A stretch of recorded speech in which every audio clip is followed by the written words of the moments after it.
Buen día una vez más para todos. Qué bendición estar hoy en la casa de Dios. Quiero que tengamos el Evangelio de Juan abierto allí. Tenga su Biblia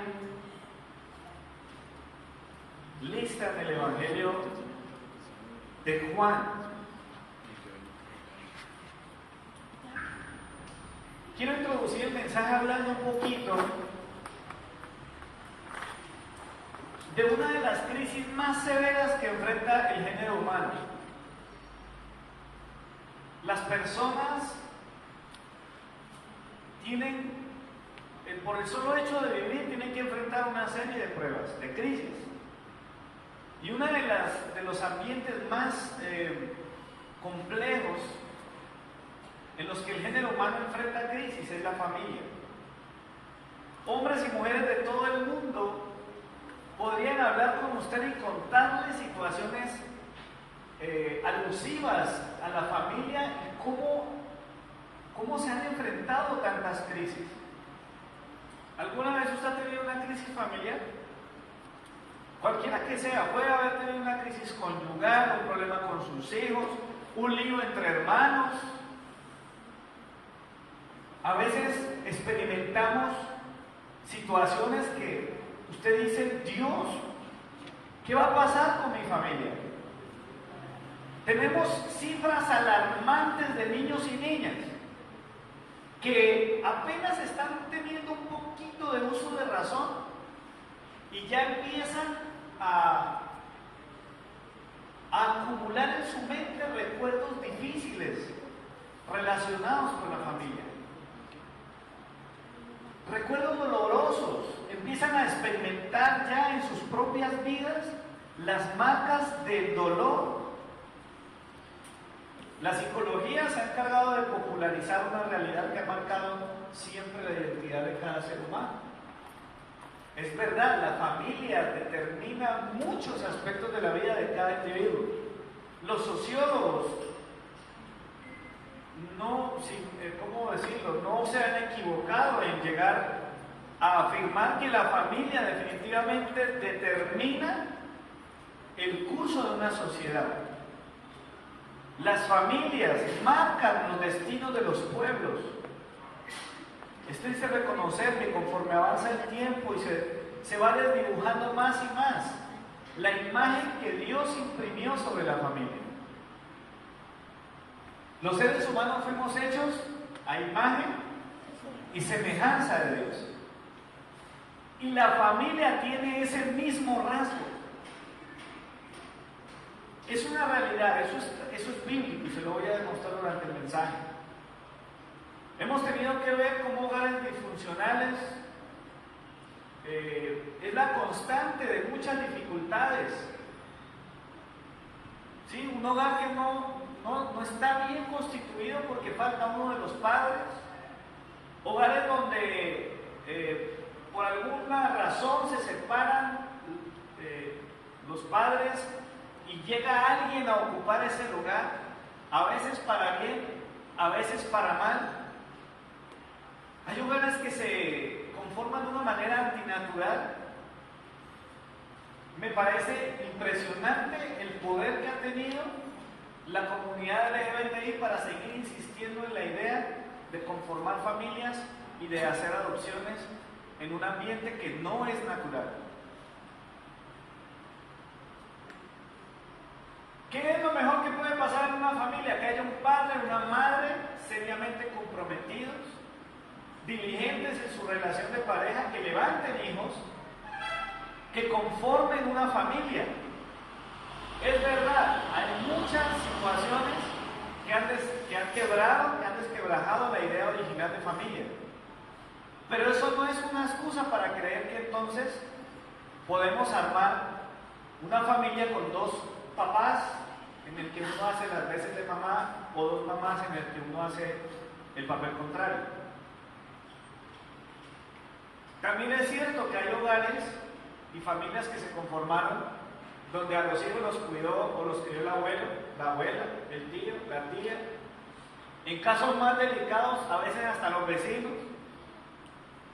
Pero amados, todo esto lo que nos muestra es que el diseño original ha venido en decadencia, ha venido desgastándose. La mayoría, mire, está comprobado, eso está documentado.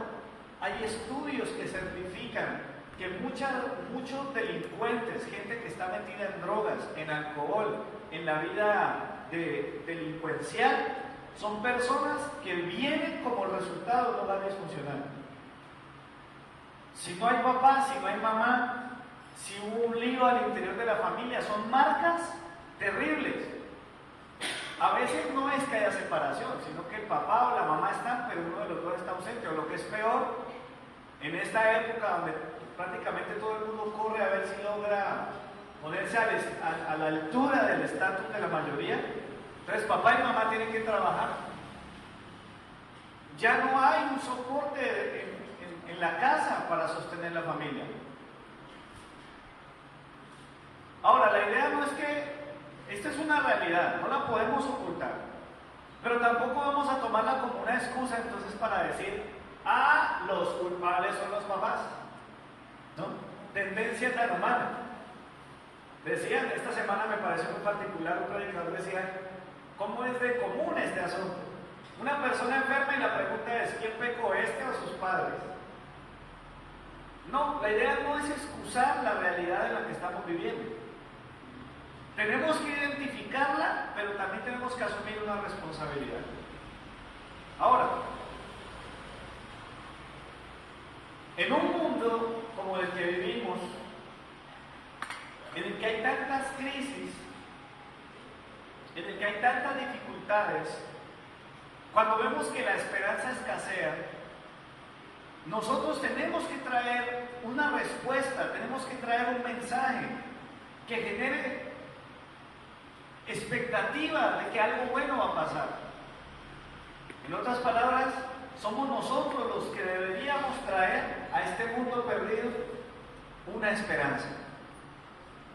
Hemos venido hablando de la necesidad de que la iglesia, nosotros, los cristianos,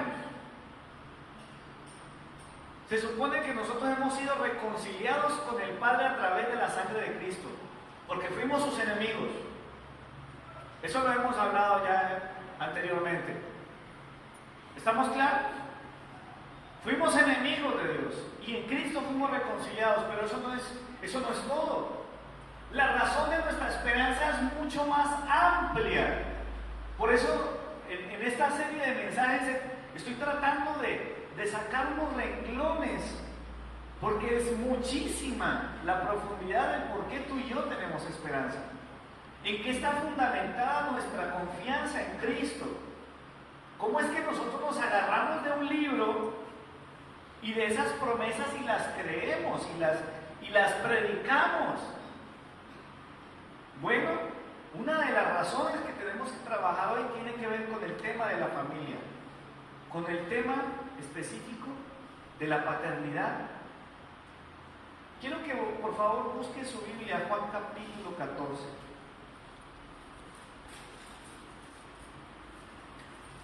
Y como lo hemos hecho en otras oportunidades,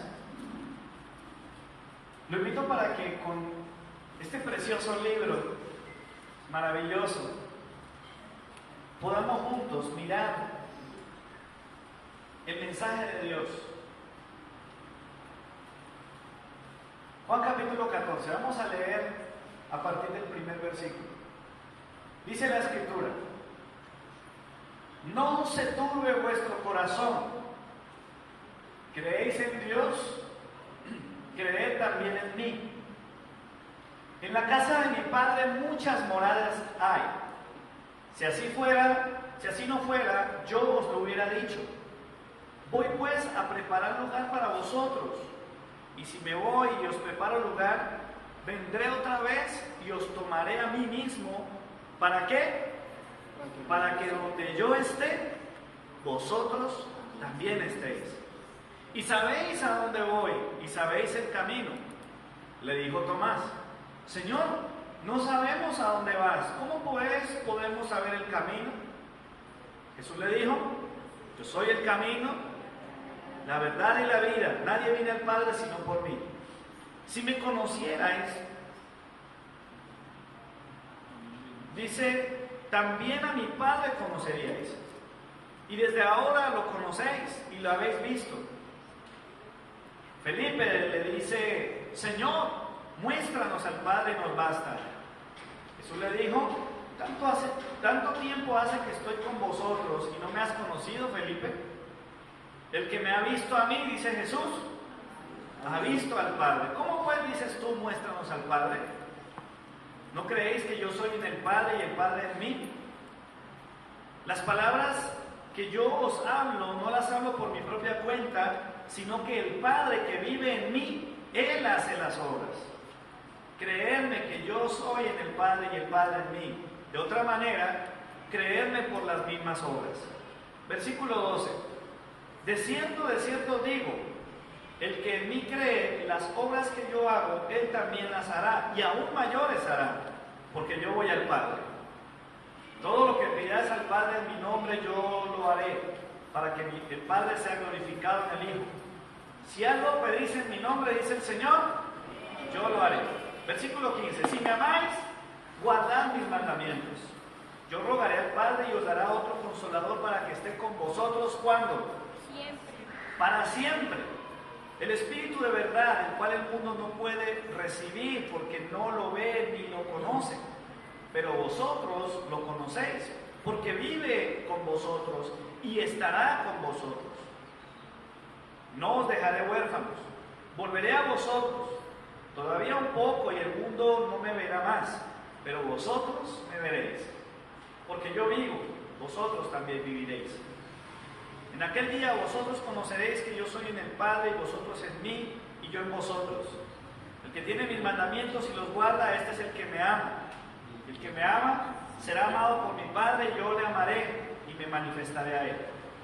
Le dijo Judas, no el Iscariote, Señor, ¿cómo es que te manifestarás a nosotros y no al mundo?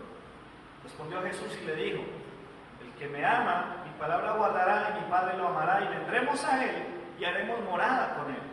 El que no me ama no guarda mis palabras, y la palabra que habéis oído no es mía, sino del Padre que me envió. Os he dicho estas cosas estando con vosotros, pero el Consolador, el Espíritu Santo, a quien el Padre enviará en mi nombre, Él os enseñará todas las cosas y os recordará todo lo que os he dicho. La paz os dejo, mi paz os doy, no os la doy como el mundo la da. No se turbe vuestro corazón ni tenga miedo. Habéis oído que yo os he dicho, voy y vuelvo a vosotros. Si me amarais, os habría regocijado, porque he dicho, voy al Padre, porque el Padre es mayor que yo. Y ahora os lo he dicho antes que suceda, para que cuando suceda creáis. No hablaré ya mucho con vosotros, porque viene el príncipe de este mundo y él nada tiene en mí. Pero para que el mundo conozca que amo al Padre y como el Padre me mandó, así hago. Levantaos, vámonos de aquí. Precioso pasaje de la Escritura. Uno de mis pasajes favoritos. Quiero que podamos abordar este capítulo del Evangelio de Juan con mucha claridad. Por favor, miren, nosotros, un pastor hablaba con nosotros esta semana y nos decía, es increíble que el pueblo cristiano y específicamente los de la denominación bautista tienen una reputación, y es la de ser los portadores de la doctrina más sana, la más sólida,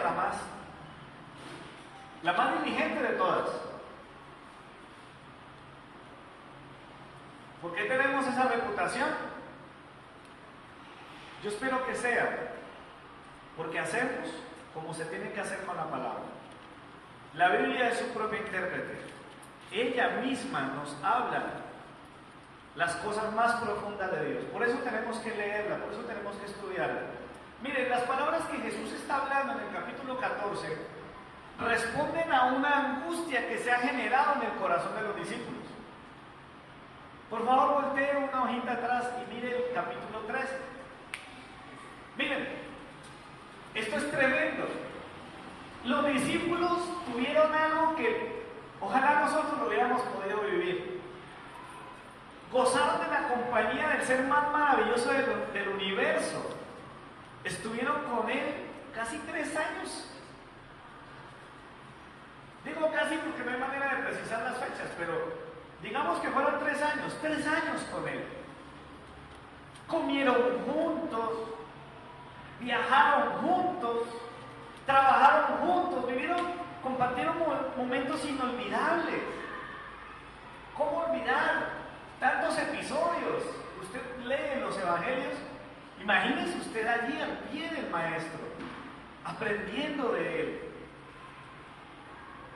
¿Qué ocurre en el capítulo 13? Porque es que tenemos que mirar hacia atrás para poder captar la esencia del mensaje del capítulo 14. Tenemos que mirar el 13. Se lo voy a resumir de una manera muy práctica. Lo primero que podemos decir es que en el capítulo 13 ya Jesús se está perfilando para entregarse por la humanidad. Y Él quiere tener con sus discípulos un momento inolvidable, un momento que les marque el corazón. ¿Qué fue lo que pasó? Capítulo 13, versículo 1 dice: antes de la fiesta de la Pascua, sabiendo Jesús que su hora había llegado para que pasara de este mundo al Padre, como había amado a los suyos que estaban en el mundo, los amó hasta el fin.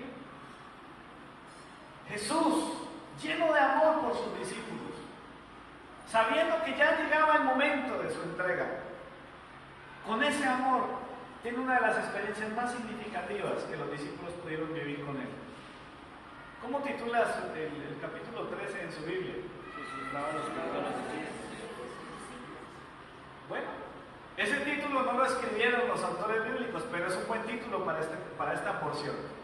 Esa es la escena preciosa en la que Jesús, una vez más, asume una posición de servidor.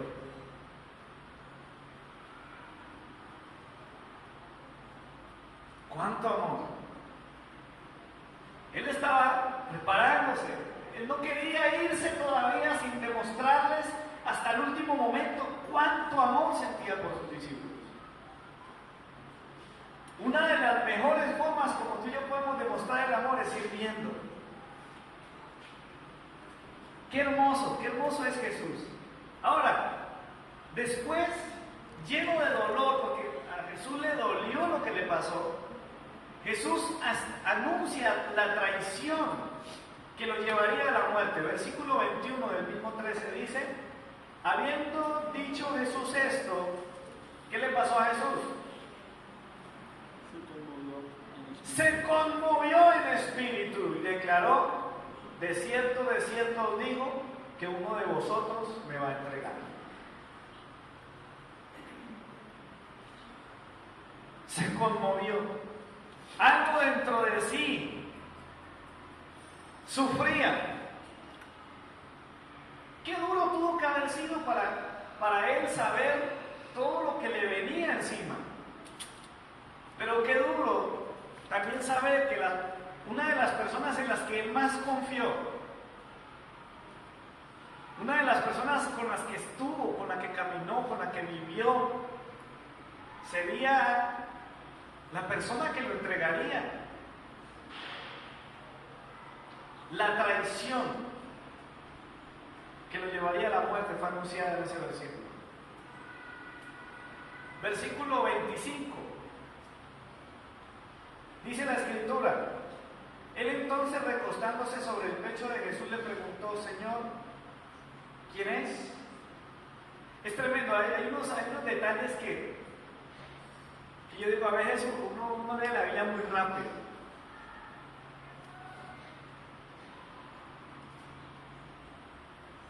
Tiene que haber un afecto, un sentimiento muy profundo para que un hombre se recueste sobre el pecho de otro hombre.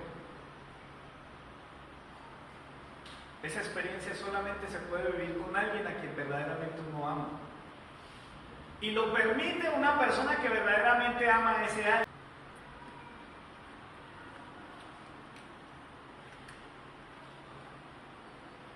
Está con aquellos que aman a Jesús.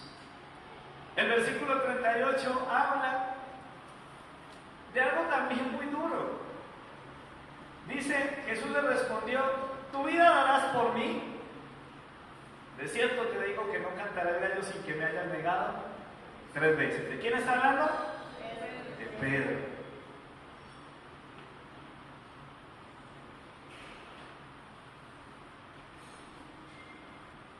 Una experiencia muy cercana. Es una cadena de momentos compartidos con sus amados discípulos. Y como ya Él les está anunciando su partida, cuando Pedro dice, mi vida daré por ti, ya les había dicho, miren, a mí me van a matar, yo tengo que entregarme, yo tengo mis horas contaditas. Y ellos empezaron entonces a entristecerse. Cuando uno ya tiene claro todo este panorama, entonces uno lee el versículo 1 y ya entiende por qué Jesús arranca diciendo lo que dice. El versículo 1 de Juan 14 dice, no se turbe vuestro corazón.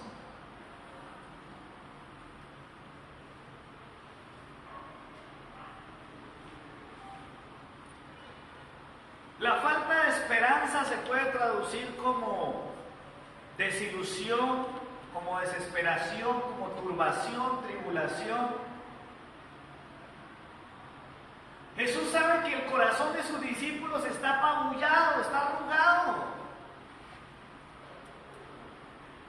Pero es que 3 años juntos, viviendo experiencias maravillosas, y llegó el momento de que la separación. Quiero dejarle un detalle interesante, porque durante todo el capítulo 14 de Juan, la palabra Padre aparece al menos 23 veces. Y es una palabra que va determinando todo de aquí en adelante. Hemos venido diciendo que debemos dar razón de la esperanza que hay en nosotros. ¿Cuál es la razón que nos ocupará durante este día? La razón es que en Cristo tengo al Padre. En Cristo tengo al Padre. Ese sería el título para este mensaje. Si usted lo quiere tomar allí dentro de la lista que estábamos haciendo de esta serie. Anteriormente habíamos dicho que en Cristo tenemos reconciliación. ¿Amén? Pasamos de ser enemigos a estar reconciliados con el Padre. Y ahora, en Cristo, tengo al Padre. ¿Por qué tengo esperanza? Porque en Cristo tengo al Padre. Y empieza el Señor a darles qué palabras tan bellas de consolación. Qué palabras tan tiernas para decirles a ellos, miren, yo sé que a ustedes se les arruga el corazón con la idea de que de que yo me voy a ir, ustedes y yo los amo a ustedes. Y yo sé que ustedes quisieran seguir conmigo, pero tranquilos. Miren lo que dice el versículo 3 de Juan 14, uno de mis textos favoritos. Dice, y si me voy y os preparo lugar, vendré otra vez y os tomaré a mí mismo para que donde yo esté, vosotros también estéis. En el corazón de Jesús también había ese sentimiento, hombre, ¿cómo? Él estaba viendo el rostro de ellos. Yo no sé cómo reaccionaría usted si tuviéramos, ¿cómo reaccionaríamos nosotros si tuviéramos el privilegio de estar con Jesús 3 años? 3 años, yo creo que serían los 3 años más maravillosos de mi vida. Y un día Él dice, yo ya no puedo seguir más acá. Ya no podemos estar más juntos. ¿Sabe una cosa? Yo en estos días hablaba por ahí y yo le decía que hay cosas a las que yo no le tengo miedo, pero hay una cosa a la que sí le temo. Y me da pánico pensar en eso.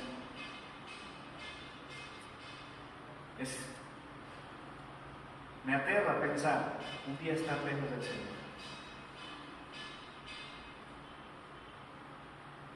Que yo llegue a pensar que esto fue solamente un capitulito más de mi vida.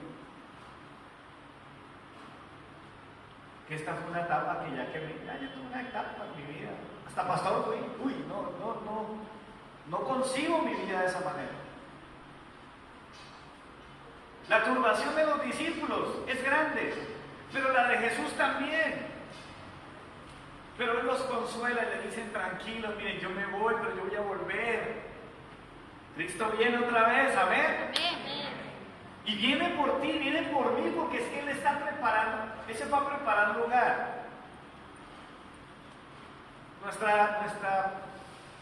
Nuestra poca visión de la eternidad nos impide imaginar qué está pasando. ¿Será que Él lo está haciendo? ¿Será que ya lo hizo? ¿Será que lo va a hacer? Lo único que yo sé es que Él está preparando un lugar y vamos a estar juntos. Vamos a estar con Él. Hace unos días vimos una película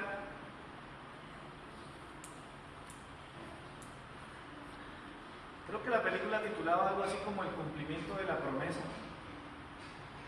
Y fue una historia muy dura. Un padre de familia tenía, creo que eran 4 hijos, varones. La esposa muere y el Estado inicia un proceso muy fuerte de fiscalización sobre la vida de los pelados y se dan cuenta que el papá no tenía quien le ayudara a cuidarlos. Entran en un pleito legal y finalmente se los quitan y los hermanos quedan separados.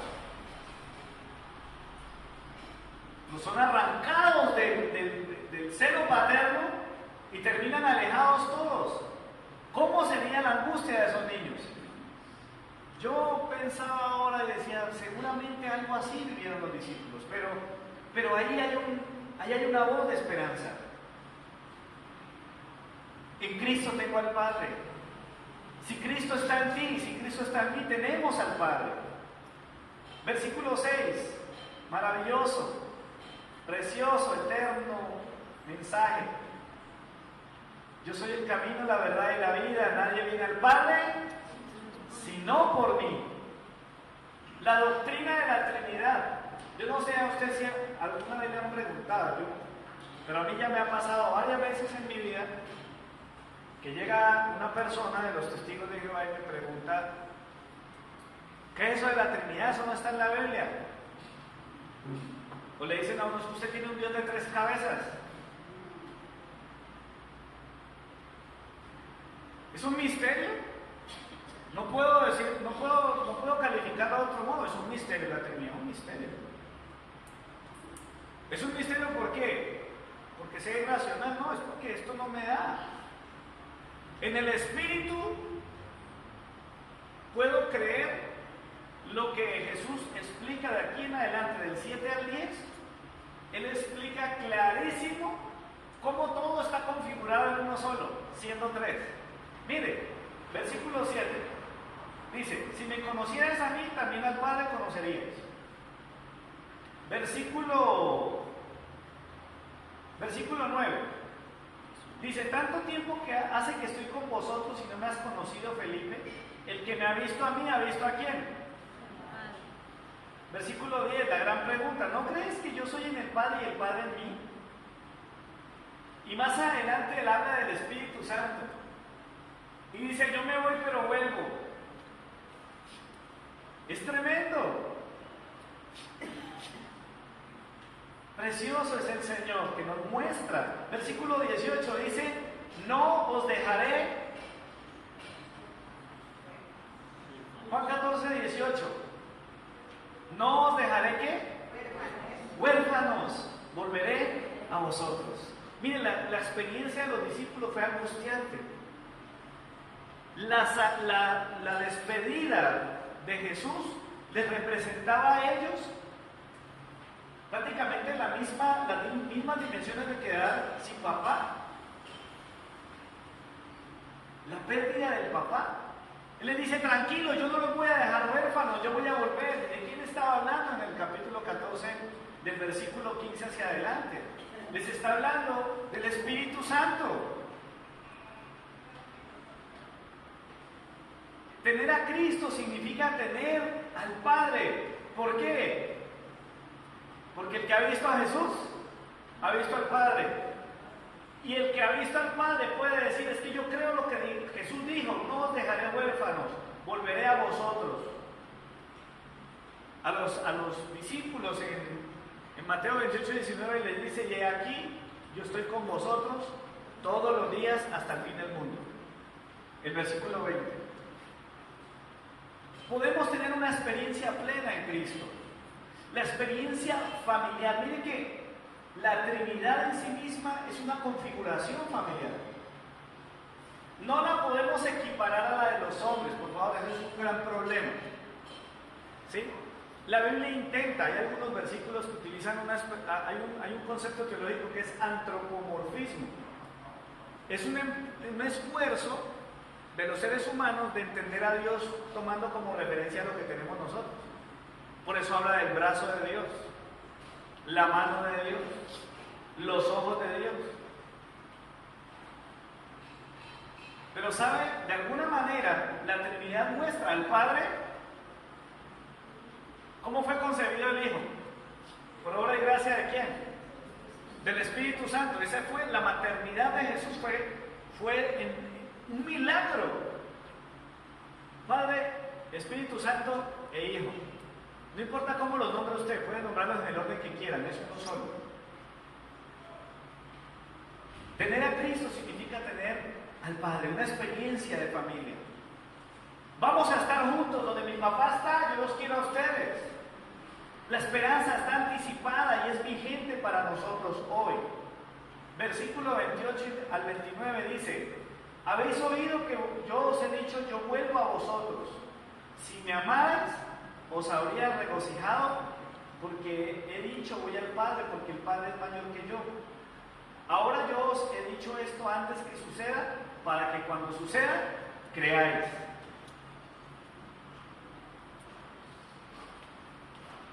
¿Cuánta esperanza puede producir en el corazón de un discípulo saber que aunque no lo vemos, Él está con nosotros? Amén. ¿Cuánta esperanza puede causar en nuestro corazón saber que no importa lo que pase en esta vida, tenemos un Padre que nos ama? Y que el Hijo de Dios está preparando un lugar. No importa que tú y yo tengamos que morir.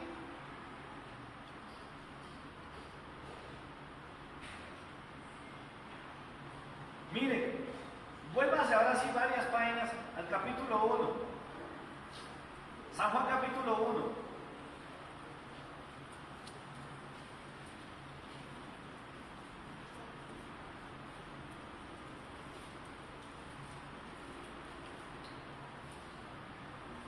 Versículo 10.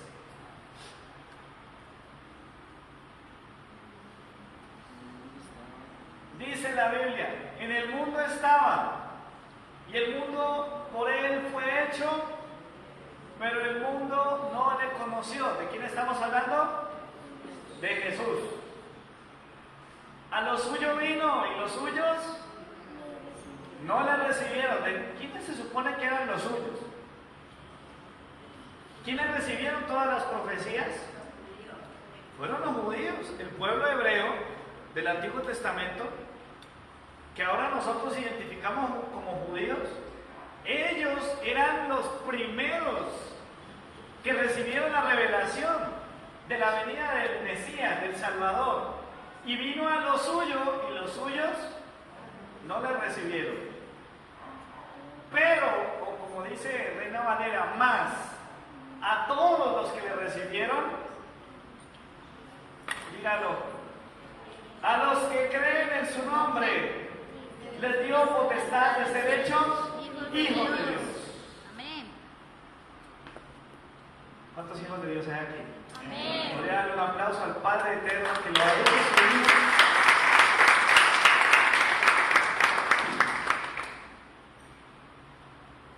Ojalá un día pudiéramos vernos la película. Es una película dura,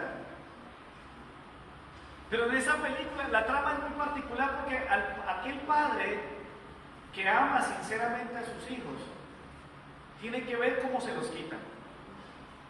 Esos hijos quedan solos. ¿Y sabe qué procuraba el Estado según la trama de la película? Buscarle familias adoptivas a esos niños. ¿Ustedes creen que esos muchachos, teniendo a su papá vivo, sabiendo que les ama, ¿estaban felices con la idea de que los mandaran a otra familia? Por supuesto que no, es un drama total. La película es me parece que ilustra muy bien lo que es el contenido de este mensaje. Pero con los detalles que le estoy dando se puede hacer una idea. De alguna manera, por nuestro pecado, nosotros terminamos alejados de nuestro Padre.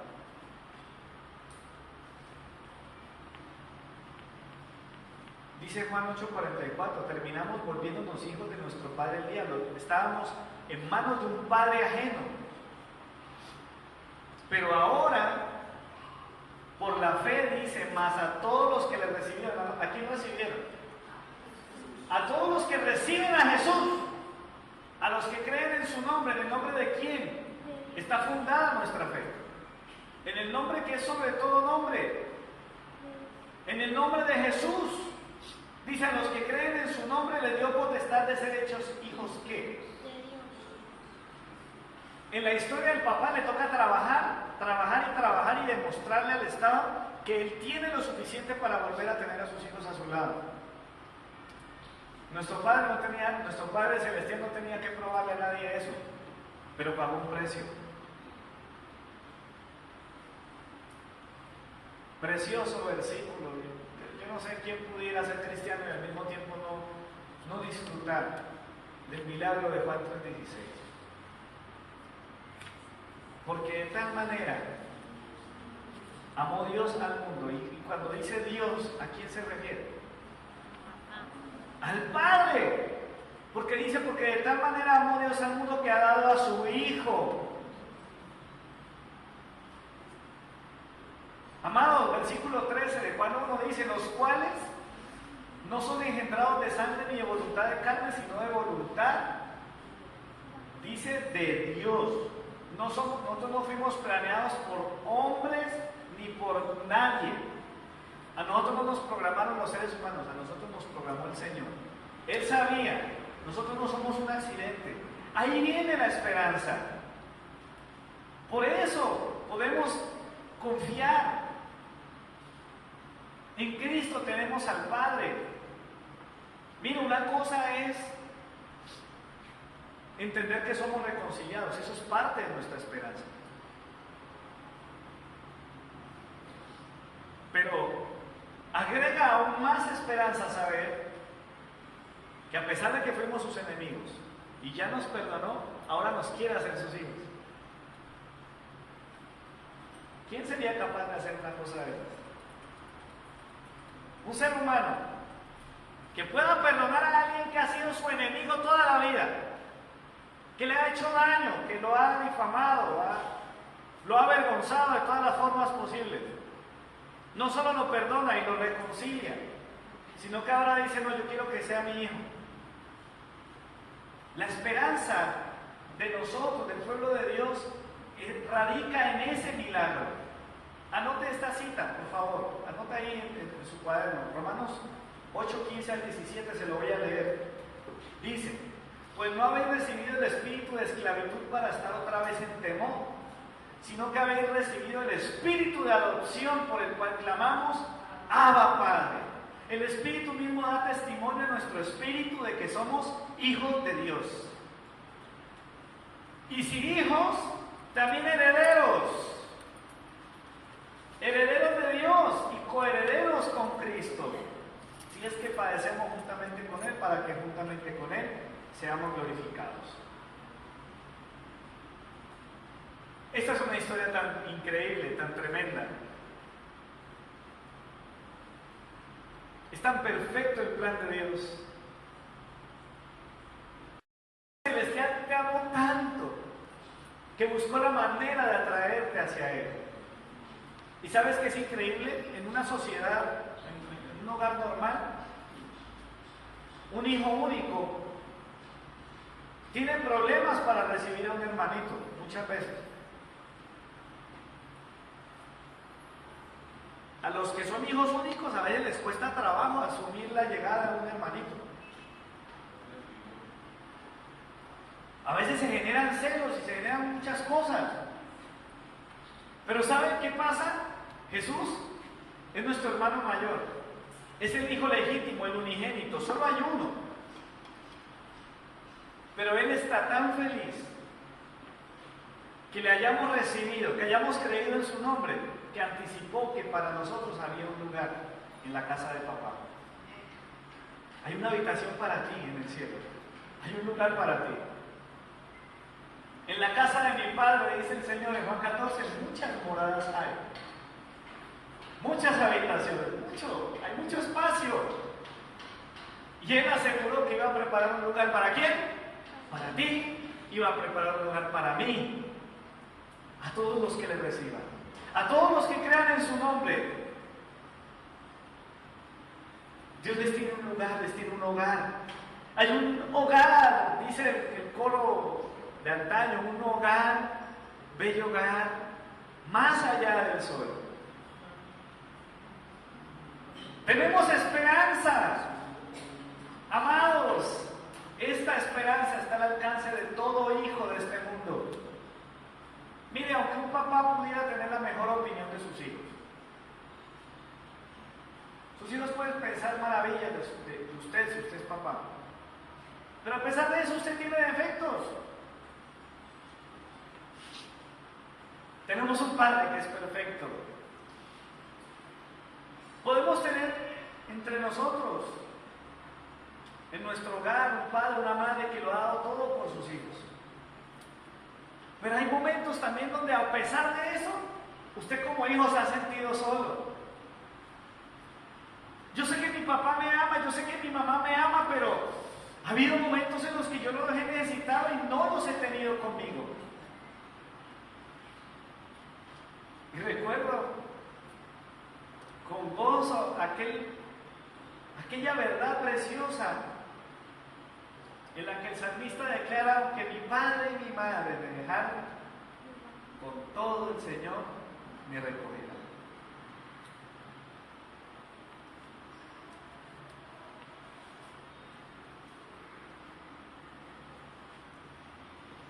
Esa es mi esperanza. La razón de mi esperanza está en Cristo. En Cristo fui reconciliado, pero también en Cristo tengo al Padre. Es mi papá, ahora Él es tu papá. Yo no sé cómo ha sido tu experiencia de vida en la familia. Quiero concluir con eso. Yo no sé cómo ha sido tu experiencia en el hogar. Yo no sé cómo fue tu papá, o cómo es tu papá, o cómo es tu mamá. Porque es muy lindo, porque nuestro Dios es padre y madre a la vez. Hay un texto entre los profetas que dice que Él es como una gallina que junta a sus pollitos.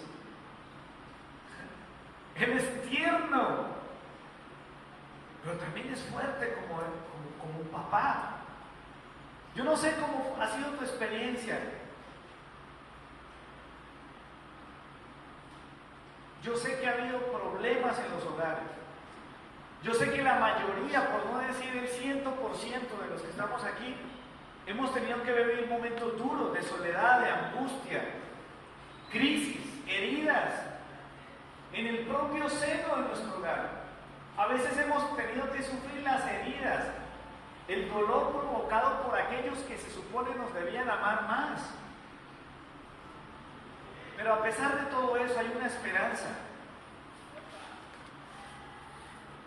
Hay un Padre que te ama. Miren, las crisis familiares son tan difíciles que por ese motivo hay gente que le cuesta trabajo ver a Dios como Padre. Es que mi papá me abandonó. Y cree que Dios lo va a hacer así, pero Dios no te va a dejar. Él dijo: no te dejaré, no te desampararé, siempre te sustentaré con la diestra de mi justicia. Cuando pases por el agua y por el fuego, yo estaré contigo, dice el Señor. Aprendíamos esta semana: pelearán contra ti, pero no te vencerán, porque yo voy a estar contigo.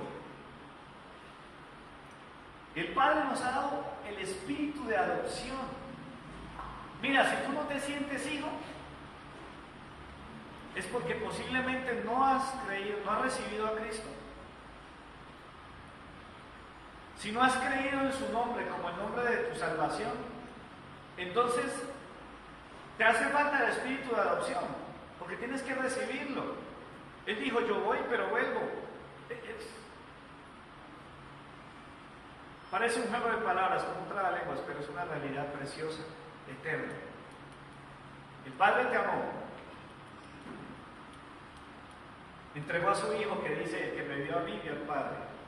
Y el mismo Jesús, que se va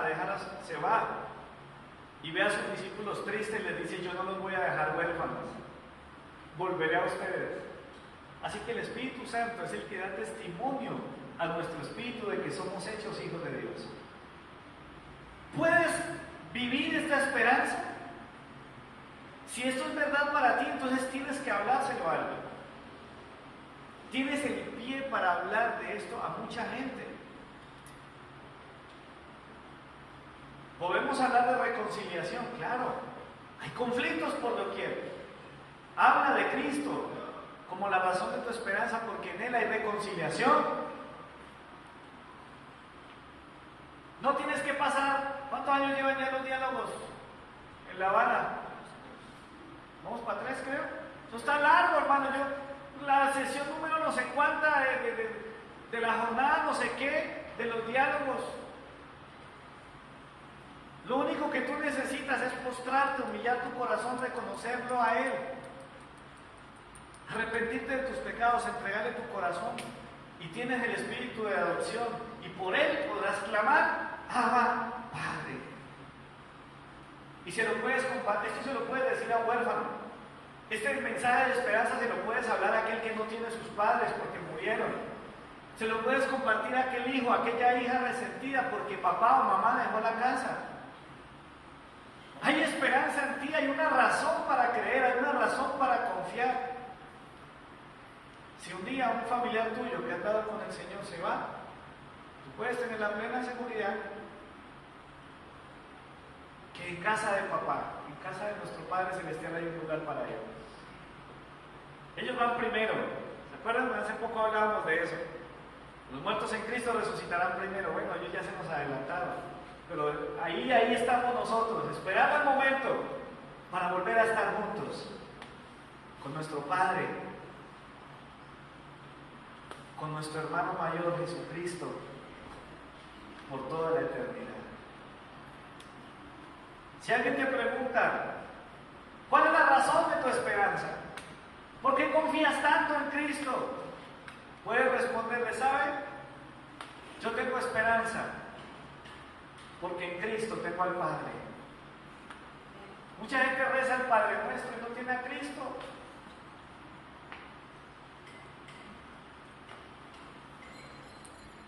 Pero tú y yo tenemos al Padre. Esa es la razón de mi esperanza. Cristo es la razón de mi esperanza. ¿Eso es verdad en tu vida? Si es así, yo te invito para que te pongas de pie.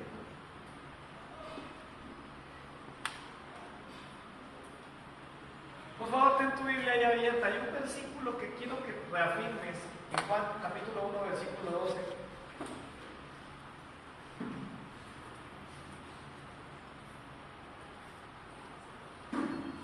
La semana pasada decíamos, de modo que si alguno está en Cristo, nueva criatura es, las cosas viejas pasaron y aquí todas son hechas nuevas.